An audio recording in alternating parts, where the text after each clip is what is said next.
బాబాయ్ ఇదేందో తెలుసా నీకు? మొక్క. మొక్క అని కనిపించే వాళ్ళకి కూడా తెలుస్తుంది. క్లారిటీగా చెప్పు, దగ్గరే ఉన్నావు కాబట్టి.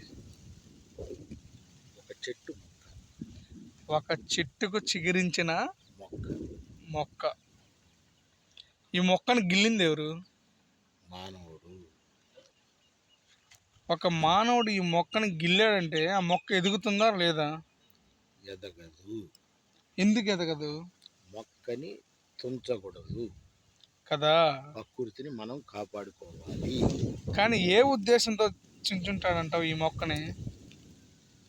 అతను ఏందో కనపడిందని తుంచుంటాడు కదా. మన ఇలాంటి మధ్యతరగతి కుటుంబాలు కూడా ఉన్నవాళ్ళు కనిపించింది కదా అని చెప్పి చుంచేస్తుంటారు. ఈ చుంచేసిన మొక్క ఎట్లాంటిదో మన జీవితాలు కూడా అట్లాంటివి. అవును, కరెక్ట్. సో మనం ఇప్పుడు పనికిరాని ఒక ఇలా కాకూడదు. ఇదేంటి? జామాయిల చెట్టు చిగురు. దీన్ని ఏం చేస్తారు? తలని పూస్తే పూసుకుంటారు, జెండా బాగా తయారు చేస్తారు.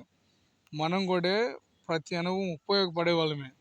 ఉపయోగించుకుంటే ఉపయోగపడతామే కానీ వద్దనుకొని పాడేస్తే వెళ్ళిపోయే వాళ్ళం కాదు.